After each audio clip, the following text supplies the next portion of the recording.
السلام علیکم دوستو کسی زمانے میں ایک ظالم بادشاہ تھا۔ وہ بادشاہ مسلمانوں کو اپنے ہاتھوں سے قتل کر دیتا تھا۔ ایک دن اس کے قید خانے میں جو بھی مسلمان قیدی تھے ان سب کو دربار میں بلایا اور اپنے ہاتھوں سے قتل کرنا شروع کر دیا۔ قتل کرتے کرتے جب اس کے دربار کا وقت ختم ہو گیا، ان قیدیوں میں سے ایک قیدی باقی رہ گیا۔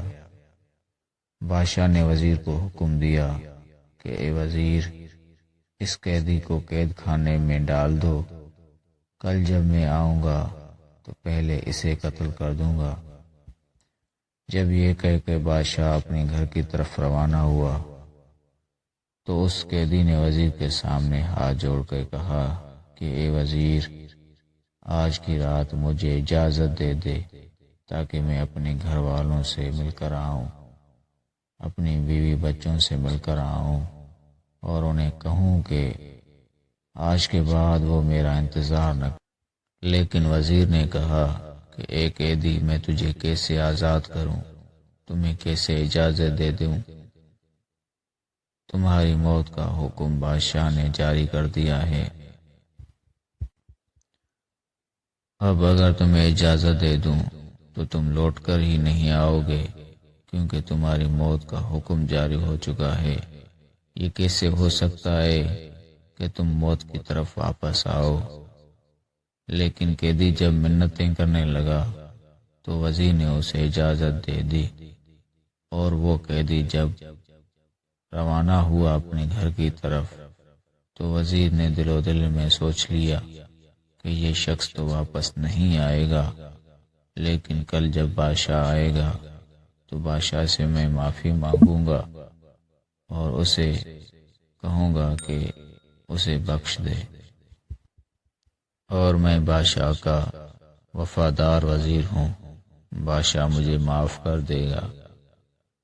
جب وہ وزیر اگلی صبح کو دربار میں پہنچا تو اس نے دیکھا کہ وہی قیدی دربار میں کھڑا ہوا ہے۔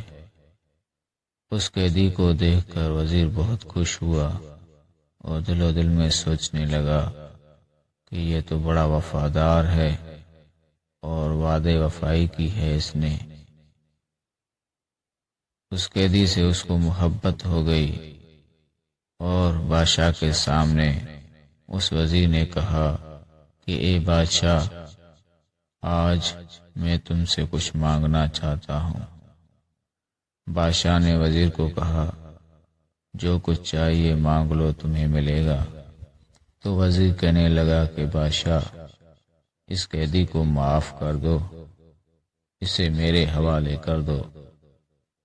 تو بادشاہ نے کہا ٹھیک ہے، یہ قیدی تمہارا ہوا۔ پھر اس وزیر نے اس قیدی کو سفر کے لیے ایک گھوڑا بھی دیا، زاد راہ بھی دیا۔ وہ قیدی اس گھوڑے پہ سوار ہو کر نکل گیا۔ وزیر دل و دل میں سوچنے لگا کہ میں تو اسے بہت صالح اور نیک سمجھ رہا تھا، لیکن اتنے احسان کے باوجود اس نے میرا شکریہ تک ادا نہیں کیا۔ ساری رات وزیر یہ دل و دل میں سوچنے لگا۔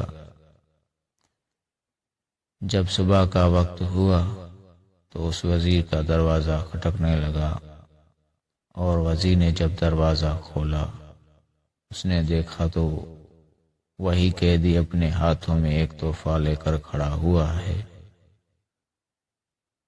اس شخص نے اس وزیر کو تحفہ دیا اور شکریہ ادا کیا۔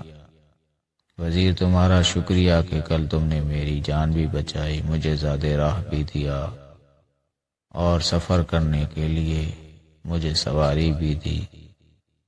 تو وزیر نے اس شخص سے سوال کیا کہ یہ تو تم کل بھی کر سکتے تھے، کل بھی تم شکریہ ادا کر سکتے تھے، لیکن آج کیوں کر رہے ہو؟ تو اس شخص نے کہا جب میں نے آپ سے اجازت مانگی تھی ایک رات کے لیے اور آپ نے مجھے اجازت دی تھی، تو میں گھر والوں سے مل کر پھر اللہ کی بارگاہ میں نے عبادت کی۔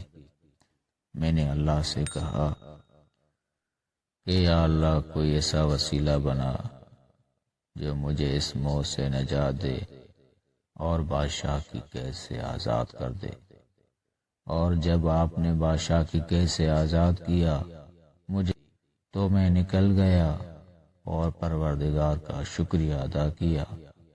آج میں آپ کی طرف آیا ہوں تاکہ آپ کا بھی شکریہ ادا کروں، کیونکہ آپ وسیلہ بنے تھے۔